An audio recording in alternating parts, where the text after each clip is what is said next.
Alright, hello guys. I've had these for a little while now. I don't really know what to say other than I really love them. They've been really good. Fantastic battery life. I think they look really awesome, but I think they look like Tron, and I love Tron, so you can kind of see my reflection there. There I am. But go ahead and turn them on. You can see they glow really bright. That's why I only have that there. So, and if I turn that off, these would probably light up the whole room. But let's just go over some of the features it has. Obviously, you can see the glowing there, and see into the circuitry, which has a really cool circular pattern actually. And there's the retractable boom mic. It's got a blue light on it, and that's actually for the 3 different audio modes it has right here. Blue is called pure audio, which is no change to like the equalizer. Red is bass boost, which there is a noticeable change in that. I feel like I about made my eardrums bleed when I was playing Call of Duty and using them with that. And this is probably the best mode here. It's green, and it is immersive audio, so it's virtual surround sound, and it works really well. Like, there's 360 degrees of like surrounding you, obviously surround sound, but it actually works better than I would have ever expected it to for being stereo speakers. And while we're on about the speakers, they are fantastic. They have more depth than I would have ever expected from a headset at this price and from this company. And you can see they kind of have a little bit of a, not leather, but like some sort of faux leather cushion to them, and they're kind of flat in this back area to kind of fit behind your ear some compared to this side, so it kind of fits on your ear better. And as for the design in terms of the band here, this allows it to get a little bit more comfortable than some other headsets I've tried on, because they're not as, they adjust up and down, but not as much as this adjusts for the width that it can go, because the plastic band at the top there. That plastic band at the top is pretty much what gives it all of its rigidity and makes it more durable. And this is for the padding, and there's no like lump in it anywhere, so you don't feel any sort of awkwardness when you put it on. And sorry about that, my phone ran out of space. Imagine that. I have far too many jailbreak tweaks on it. Anyway, what I was going to say is, however, it being comfortable, when I first got it, it was really, really hard to keep on my head for more than anything above an hour, because this pinches down so hard at first that it just actually kind of hurts if you have a slightly bigger head, which I happen to have. But they do kind of shape to your head and wear out some. Same thing with the ear cups here, so they're pretty comfortable now, and I can keep them on for upwards of maybe 4 to 5 hours at a time now. And one other thing is, if you happen to wear glasses, they kind of hit right here, so that can kind of be an annoyance. Luckily I have very thin framed glasses, so it's not too bad, but they can start to drive into the side of your head. But I think that's kind of the case with most gaming headsets, because they're going to be big like that. You can see they do actually have some rotate to fit there too. And as for the ports here, we got, if I can get them to show up, focus camera. Alright, you can see it's got the micro USB, that's for charging. I don't think it carries data, but not real sure on that, never really tested. You have 3.5mm line-in headphone jack, and this camera does not want to focus. But it's a line-in, and then that green one right there is Xbox. So, because Xbox controllers have that little proprietary kind of it's not proprietary, it's just 2.5mm, but you can't use wireless just straight off the bat unless you get it certified, which they couldn't, apparently. But for like a PS3, Wii U, it's all wireless. PC, it's all wireless. You can see over there, that's the dongle for it. It turns solid green once it's connected. Works beautifully. Few other little cons about it is sometimes the volume rockers here stop being responsive. You can just turn them for days and nothing happens. You typically have to power it off, power it back on, and then they'll start working again. Not sure what that's all about, but it does tell me that these are digital wheels rather than actual physical ones that change it.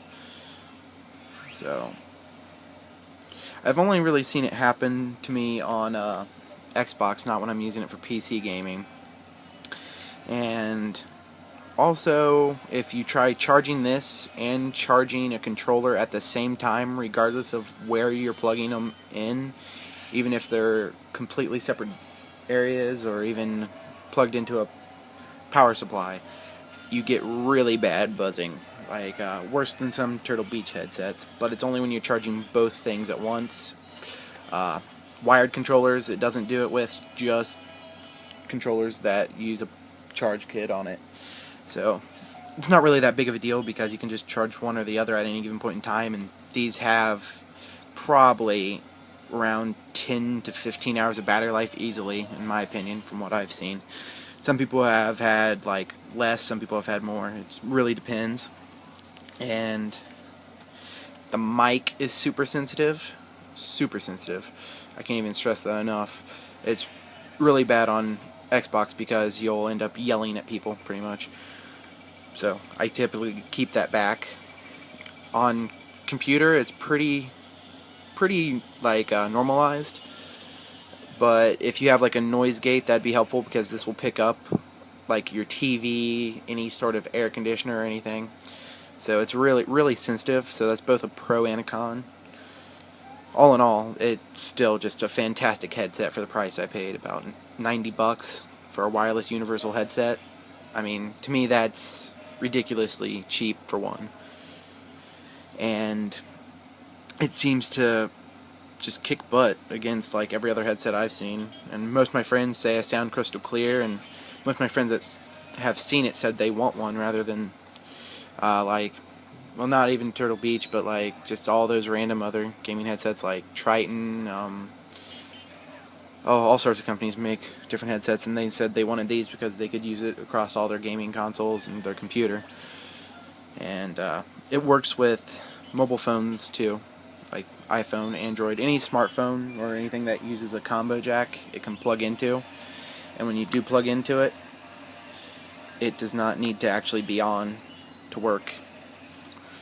So that's a really big plus too. So if you want to use it on your phone for listening to music, because I actually do that because the speakers are phenomenal, then you don't have to waste battery life on them. And they still give you the same amount of audio quality. You just can't use the mode settings here. But I mean, it wouldn't make that much difference anyway. You can have the equalizer on the music player and on the iPhone, and I know some Android music players have equalizers too, so that's not that big of a deal. But all in all, I would say if you're looking for a headset, definitely buy this. I can't even stress enough how cool they look when you're wearing them and everything else, at least in my opinion, because I'm pretty geeky. I mean, if you like any sort of Tron or anything that lights up, anything shiny, you're going to love this. And they come in green and blue. However, if you go to like Walmart or most brick and mortar stores, you can only tend to find them in green. But I think that's the best looking color of them. So definitely a must buy if you're looking for a headset. Then next, really quickly here before I run out of space again, the Afterglow controller. I gotta say, not impressed. Not impressed at all. I mean, the buttons are really good. The analog sticks feel good. However, using it is a whole different story. You can see here it's got a button on the back. When it flashes like that, that means it's in feedback mode, so every time you get vibration it'll light up. Hit it again, it's always on. And this is gonna like destroy my camera. You can see it's really bright. Really bright. And then click it again and it's off, and that means it won't come back on. But the analog sticks, it feels like there's just not any amount of precision in them. Like it's really bad. Trying to snipe or anything in like Call of Duty, even Halo, it's like you're trying to guess like how much you need to move it, because it's never really specific, and depending on how fast you move it, the person will move faster. So it's like if you go like this, then you're going to probably move like a millimeter, whereas if you go like that, you're going to move like 5 feet. It's really imprecise, and it's really annoying. Didn't really use the D-pad that much. I mean, it's fine. And I like the placement of the buttons right here. It's a little more natural. And the triggers are actually really nice. But when you compare it to something like this right here, a default controller that actually took a whole bunch of different parts from other ones and put the best into, and I kind of love it. When you compare it to this, it really just pales in comparison. And I know this is a better D-pad. It's the switchable one.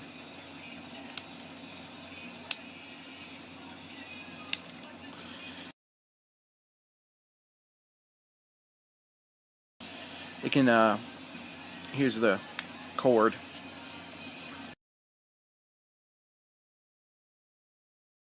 Right, and real quickly before I run out of space for a fourth time, this, I think it's more my controller than it is actually the plug itself here.